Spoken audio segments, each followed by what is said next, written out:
La Segunda Iglesia Apostólica de la Fe en Cristo Jesús de Ciudad Obregón presentan un espacio de estudio serio y dinámico sobre las Escrituras, verso por verso, con el pastor Jorge Solano. Estimados hermanos y amigos, qué bueno que nos escuchan en esta hora, Paz de Cristo. Vamos a iniciar con el programa del día de hoy, programa número 94, gracias a Dios. Y vamos a seguir abordando el libro de Deuteronomio. En esta ocasión vamos a ver algunos aspectos de los capítulos 21 al 30. Hay muchos aspectos que son de la vida propia del pueblo de Israel en aquella época y no tienen mucha relevancia. Pero sí vamos a entrar, dedicarle un poco más tiempo a lo que son las bendiciones y maldiciones. Miren, en Deuteronomio 21 inicia hablando de la expiación por los asesinatos no resueltos. Tenía que ver con cuestiones legales cuando aparecía alguna persona muerta y pues no había culpables, no había testigos, no había nada y qué hacer en esos casos. Y bueno, ahí hacían un sacrificio de un animalito, derramaban la sangre y se declaraba el pueblo inocente cuando no había testigos. Luego viene a partir del verso 15 los derechos de la herencia del primogénito. Tampoco lo vamos a abordar. ¿Qué hacer cuando se tenía un hijo rebelde? Curiosamente, cuando ya los padres no hallaban qué hacer con su hijo, había un procedimiento ahí que seguir. Pero sí quiero mencionar un poco más en Deuteronomio 21-22, porque dice, si alguno hubiere cometido algún pecado digno de muerte, y lo hicieres morir y lo colgareis de un madero, su cuerpo no ha de permanecer toda la noche en el madero, sino que sin falta lo enterrarás el mismo día, porque maldito por Dios es colgarlo. Es el colgado, no contaminarás tu tierra que Jehová tu Dios te da por heredad. Y esto tiene que ver con algo que menciona Pablo a los Gálatas en el capítulo 3, hablando de la maldición a la que se hizo acreedor nuestro Señor Jesucristo cuando fue colgado en la cruz, en un madero. Y aquí hace referencia a esta ley en Deuteronomio, ya que el ser colgados en un madero tenía que ver con una maldición. Y el verso 5 toca un texto también que ha sido muy cuestionado, muy discutido a través de los siglos. Deuteronomio 22:5: no vestirá la mujer ropa de hombre, ni el hombre se pondrá vestido de mujer, porque abominación es a Jehová tu Dios cualquiera que esto hace. El principio rector de esta mandato era preservar la idea original de la creación, que el hombre no se confundiera con la mujer no se confundiera con el hombre. Aunque la Biblia habla de igualdad de derechos, habla de distintos roles y responsabilidades, y la fisionomía Dios nos hizo muy diferentes definitivamente. El hombre tiene características para ser el proveedor, para ser el protector, y la madre tiene características para engendrar vida en su vientre y proteger el hogar, para amar. Y obviamente el cuerpo del hombre está diseñado para ser rudo, más fuerte, y la mujer más delicada. En ese sentido va este mandato, que no debe de vestirse el hombre como una mujer ni la mujer como un hombre, porque los roles están establecidos ahí por el Señor en su palabra. Y a partir del verso 13 vienen leyes sobre cuestiones de inmoralidad sexual. Ya hemos visto algunas cosas en otros pasajes, no vamos a detenernos mucho, pero sí quiero mencionar solo lo que dice el verso 23, que dice que si hubiera una doncella virgen desposada con su marido, y alguno la hallara en la ciudad y se acostare con ella, entonces sacarás a ambos de la puerta a la puerta de aquella ciudad, y los apedrearán con piedras y morirán. La doncella porque no dio voces en la ciudad, y el hombre porque humilló a la esposa de su prójimo. Así quitarás el mal del medio de ti. Bueno, este es el caso que era una ley que quería proteger la fidelidad del pueblo, ¿no? Para que el hombre no le fuera fiel a su esposa, y la esposa al hombre, esto para preservar la familia y que el pueblo de Israel fuera santo. Sin embargo, en el Evangelio de Juan tenemos el caso de la mujer sorprendida en adulterio, donde dice en Juan 8 que entonces se le acercaron los escribas y fariseos cuando Jesús estaba en el templo, trajeron una mujer tomada en adulterio y la pusieron en medio y le dijeron: Maestro, esta mujer ha sido tomada en el acto mismo de adulterio. Y en la ley de Moisés nos mandó apedrear a tales. Tú, pues, ¿qué dices? Y está refiriendo precisamente a esta ley de Deuteronomio 22. Y bueno, sabemos el desenlace, pero sin embargo, un marido cuya mujer había caído en esta situación tenía en realidad tres alternativas según la Biblia. La primera era perdonarla, entender de que si había una cuestión de infidelidad era por algo que él como hombre también no estaba supliendo, hay una corresponsabilidad y no, aunque no es el culpable él, sino la que ofendió, y él es el ofendido, sin embargo hay una corresponsabilidad. Ambos son responsables de que el matrimonio funcione y el consejo pues es, pues perdonen y traten de rehacer su vida, busquen ayuda profesional, etcétera. Lo segundo que podía hacer era solicitar la carta de repudio, lo que entendemos como una carta de divorcio, y las autoridades decir: mi esposa me engañó, no puedo perdonarla, no lo tolero, quiero separarme de ella, y legalmente pues entonces la despedía y le daba la oportunidad a la mujer de rehacer su vida. Y esto tercero era precisamente el extremo, solicitar una audiencia en el Sanedrín, que eran las autoridades autorizadas para llevar a cabo un juicio en los términos de la ley, que tenía que haber 2 o 3 testigos, que tenía que haber las pruebas suficientes, que no iban a tolerarse una acusación sin testigos, y pidiendo la pena capital, y el Sanedrín determinaba si procedía o no. Pero, sin embargo, en esta ocasión, cuando llevan a esta mujer ante Jesús, lo curioso es de que no llevan al hombre, llevan solo a la mujer. En un juicio apresurado, o tal vez no hubo juicio, simplemente tomando el Sanedrín el caso para tratar de tomar a Jesús en esa trampa que le estaban tendiendo, y sabemos el hermoso desenlace cuando él dice: el que esté libre de pecado entre ustedes tire la primera piedra. No invalidó la ley, pero apeló a la conciencia, ¿no? Y entendemos cómo le dio libertad a aquella mujer. Pues esa ley tiene su fundamento en Deuteronomio 22 precisamente. Y bueno, se habla de un caso de incesto en Deuteronomio 22:30. Dice: no tomará alguno la esposa de su padre, ni descubrirá el regazo de su padre. Y bueno, aquí habla de un eufemismo, un caso de incesto, pero luego en lenguaje de eufemismo: no descubrirá el regazo de su padre. Eso tiene que, literalmente, no retirará el borde del manto de su padre. Se puede traducir. Y la acción de extender el manto sobre una mujer significaba desposarla o casarse con ella. Tenemos el caso de Ruth, capítulo 3, verso 9, cuando pues Ruth ahí se pone bajo el manto de Boaz, y en ese sentido es un eufemismo para decir pues que tuvo intimidad con él y entonces él la recibió como esposa. Pero bueno, pero lo que no estaba permitido era casarse con, no tomar pues la esposa de su padre, a su madre o su madrastra. Luego en el capítulo 23 habla de los excluidos de la congregación de Israel, los que definitivamente no iban a entrar. Había un procedimiento para afiliarse a la religión de Israel siendo un extranjero. A eso se le llamaban prosélitos, los que ellos en vida, no siendo de sangre hebrea, adoptaban al Dios de Israel, aceptaban ser parte de su pueblo, y entonces había todo un procedimiento ritual para ello.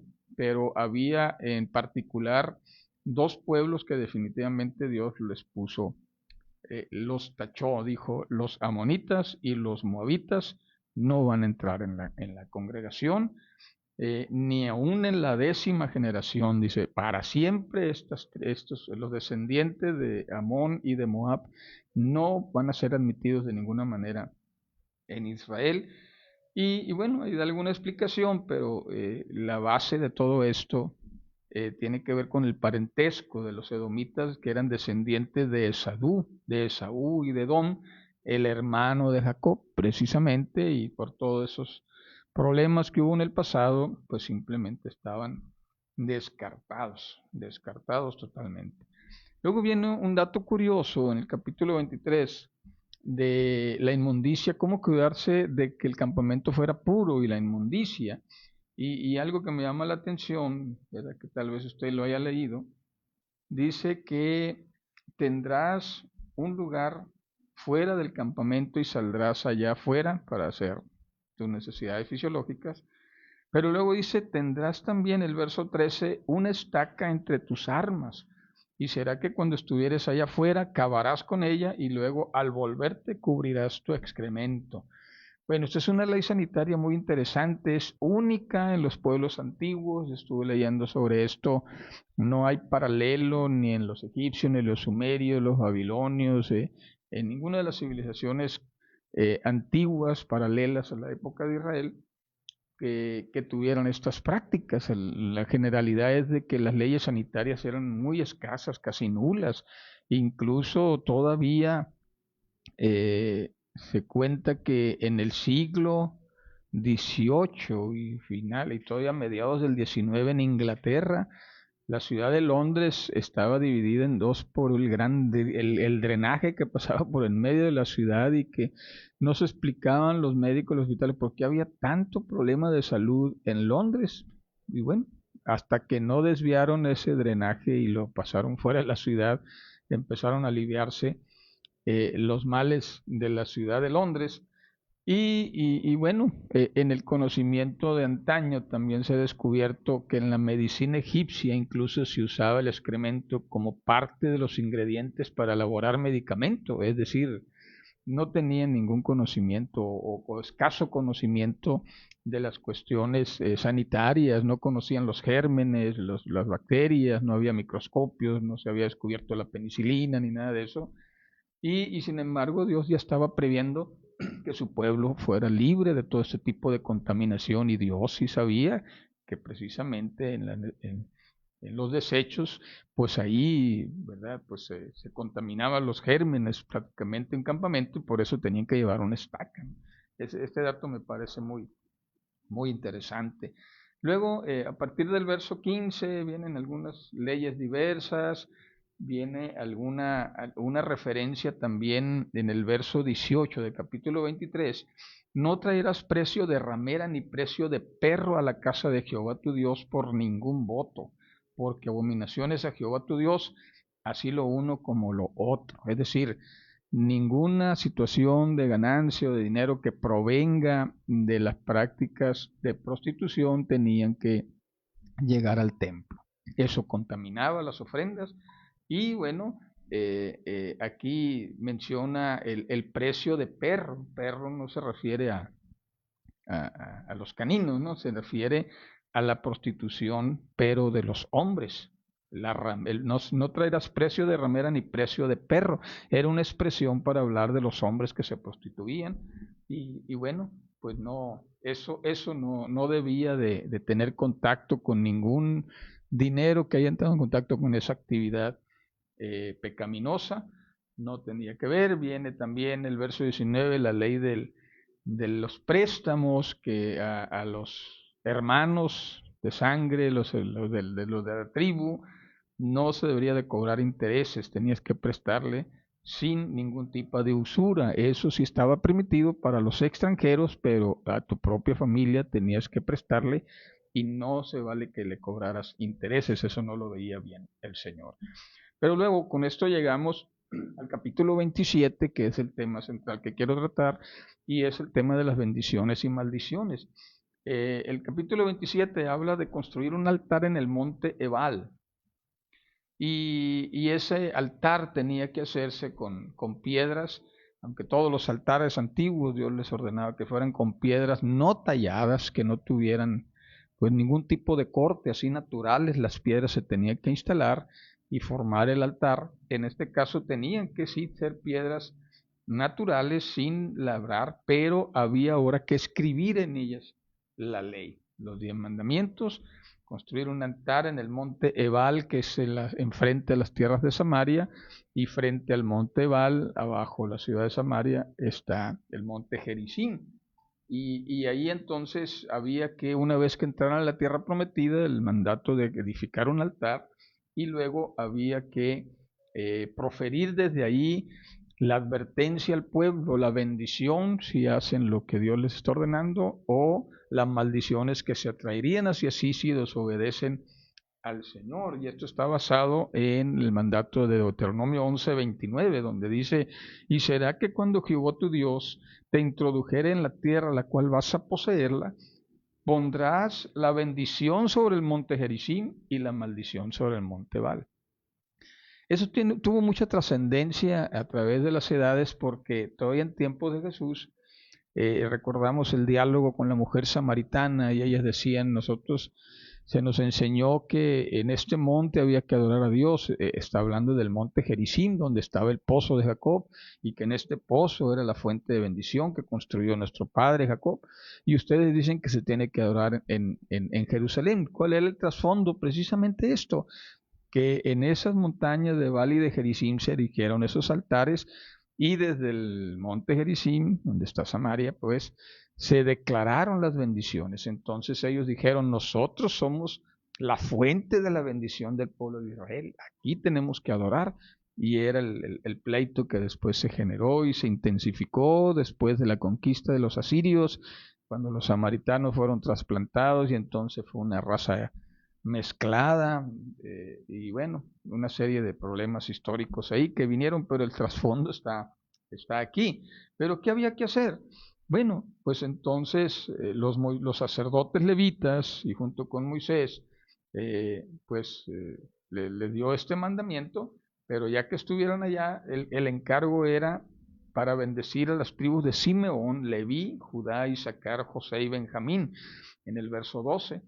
Esos iban a estar en el monte Gerizim, y ellos iban a ser los que iban a declarar la bendición. Y luego en el monte Ebal iban a pronunciar la maldición la tribu de Rubén, de Gad, Aser, Zabulón, Dan y Neftalí. 6 y 6. 6 tribus de un lado, 6 tribus del otro, unas declarando la advertencia de bendición y otras declarando la advertencia de maldición, pero con fines didácticos, no de que hayan pronunciado las bendiciones solamente, sino con fines didácticos. Si obedeces a Dios, estas bendiciones te van a seguir. Si no lo obedeces, estas maldiciones. Y entonces las maldiciones tenían que ver con: maldito el hombre que haga escultura, que deshonre a su padre, etcétera. Y da aquí una serie, pero luego viene a partir del capítulo 28, pues ya esa dicotomía de ideas, esos contrastes, ¿no? Las bendiciones y prácticamente lo mismo, pero en el sentido negativo. En las bendiciones, por ejemplo, dice el verso 3, verso 2: estas bendiciones vendrán a ti, te alcanzarán si escuchas la voz de Jehová tu Dios. Bendito serás en el campo y la ciudad, bendito en el fruto del vientre de la tierra. Bendita es tu canasta, bendito tu entrar y tu salir, Jehová derrotará a tus enemigos. Y bueno, sigue diciendo todo. Pero luego a partir del verso 15 viene lo mismo, pero a la inversa. Verso 15: pero acontecerá que si no oyes la voz de Jehová tu Dios y no procuras cumplir todos sus mandamientos y sus estatutos que yo te ordeno hoy, vendrán sobre ti te alcanzarán todas estas maldiciones. Y ahora menciona lo contrario: maldito serás tú en la ciudad y maldito en el campo, maldito tu canasta, maldita tu arteza, maldito tu fruto en el vientre, etcétera, etcétera. Pero bueno, agrupando esto para poder entenderlo con claridad, porque podemos perdernos entre tantas líneas de texto. Básicamente, la bendición versus maldición tenía efectos sobre las propiedades, la ciudad, tu canasta, el fruto de tu vientre. Tenía que ver con los viajes y emprendimientos de negocio. Maldito será tu entrar en tu salir, quebranto en todo lo que pongas tu mano y hagas, y bueno, o bendición sobre todo lo que emprenda tu mano y hagas. La muerte y la enfermedad versus la salud y la prosperidad.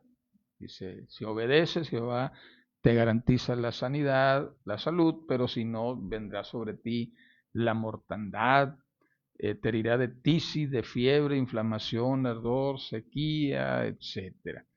Y luego la victoria sobre los enemigos si obedeces a Dios o la derrota frente a sus enemigos.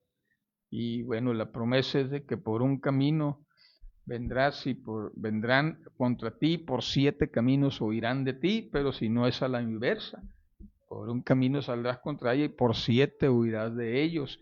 Están contrapuestos. Luego tiene que ver con la salud y la enfermedad, con las plagas de Egipto.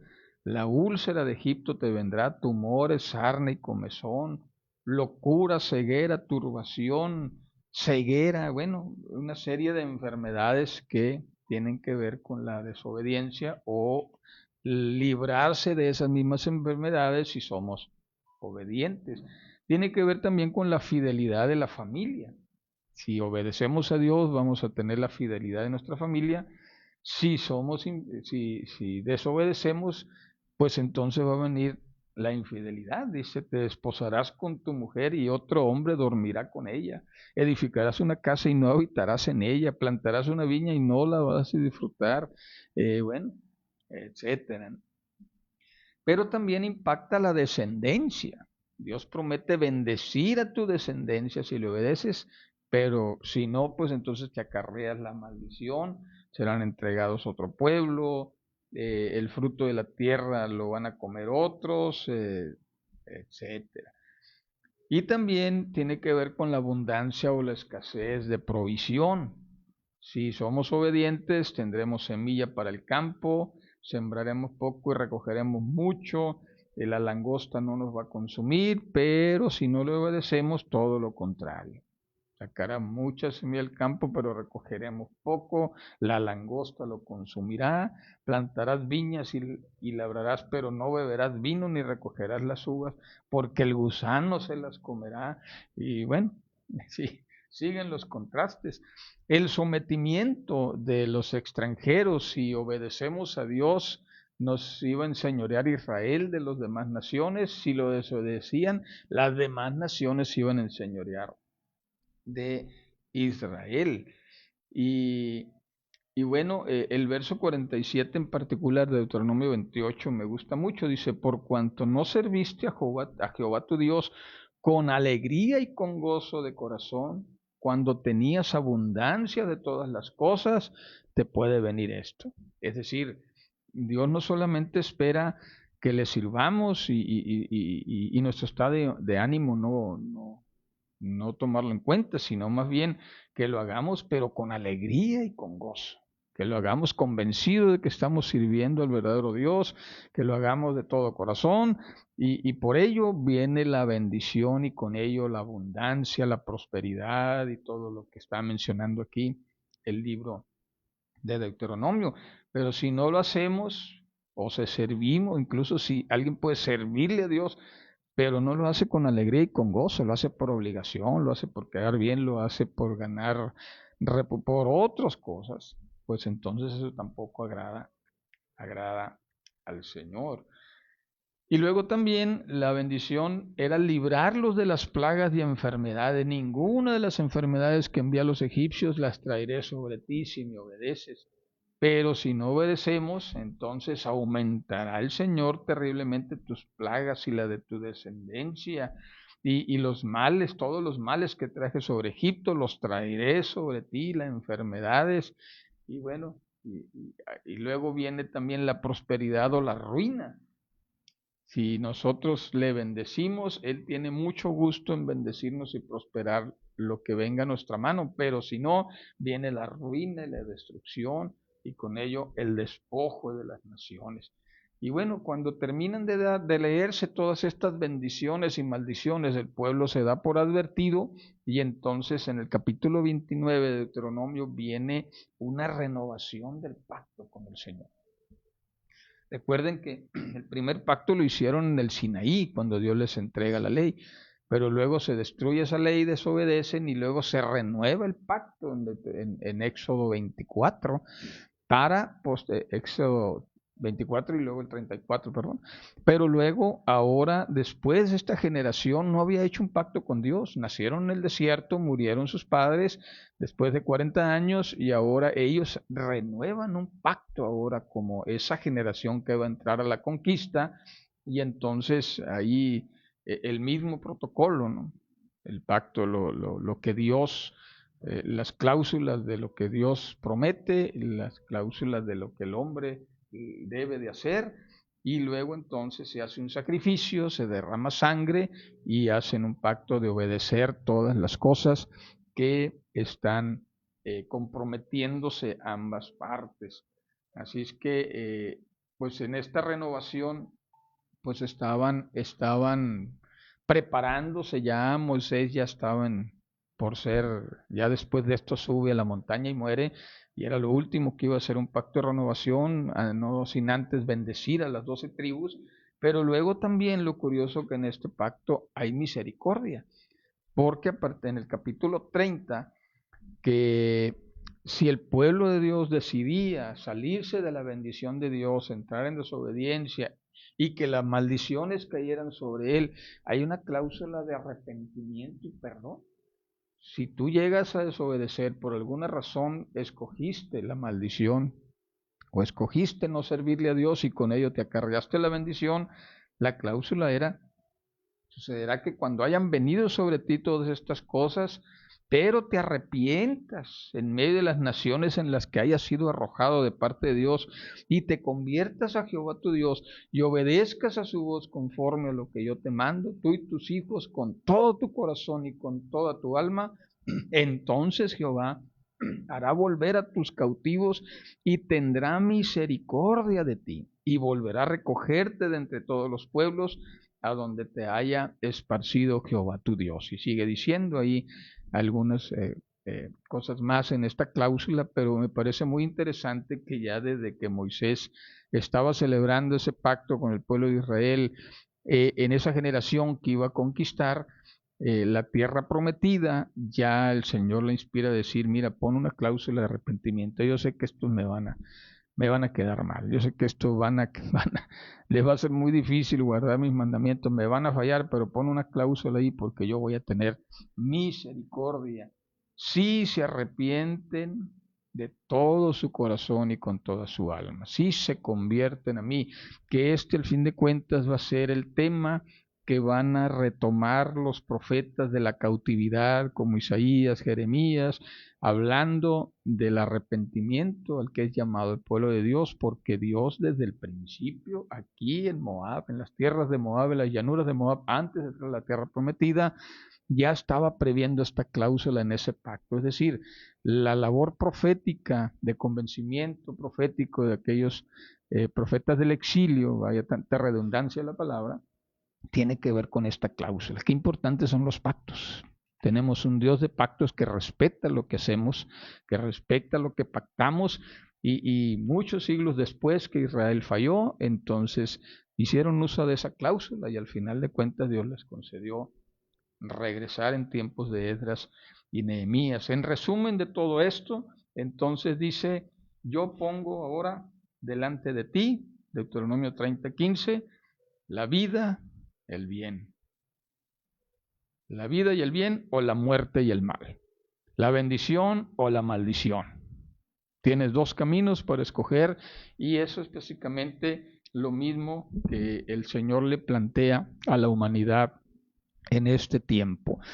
Dios te plantea el camino de bendición a través del sacrificio de Jesús en la cruz, te ofrece la cláusula de misericordia, de acordarse de ti y de aceptarte en su pueblo, si decides obedecerlo. Y si no, pues bueno, pues entonces síguele como estás. Las maldiciones vendrán sobre ti y sobre tus hijos y tus propiedades y todo lo que implica estar apartado del Señor. Así es que, pueblo, pues les animamos, ¿verdad?, con esta experiencia que tuvo el pueblo de Israel en el desierto, en Deuteronomio, previo a a entrar a la tierra prometida, que nos preparemos, que aprendamos del pasado y veamos los errores que cometió Israel para entonces pedirle al Señor que se acuerde de nosotros y nos dé fuerzas para cumplir con el pacto que hemos hecho, que Él hizo primero con su sangre y que nosotros lo aceptamos cuando entregamos nuestras vidas a través del bautismo en su nombre. Entonces aceptamos esas cláusulas, estamos en las condiciones como el pueblo de Israel en las mollanuras de Moab para entrar a la tierra prometida y entendiendo que la tierra prometida no está en este mundo, sino que está en la vida venidera. Aquí el Señor nos está probando si habremos de ser fieles o no, si habremos de obedecerle o no. Así es que les animamos, familia, sigamos firmes y como dice la Escritura, el que persevere hasta el fin, este será salvo. Y como también dijo el apóstol Pablo, que el Señor nos ayude porque estamos perseverando en bien hacer, buscando la gloria, la honra y la inmortalidad. Bueno, con esto nos despedimos, familia, ya se nos agotó el tiempo y los esperamos el próximo lunes. Vamos a transmitir un programa especial de Navidad y luego vamos a continuar con la lectura de la palabra. Que Dios les bendiga, les amamos. Muchas gracias a todos los que nos estuvieron ahí conectados, los que nos escucharon al aire y pues también ahí a nuestra hermana Griselda en los controles. Ánimo, feliz Navidad, Dios les bendiga.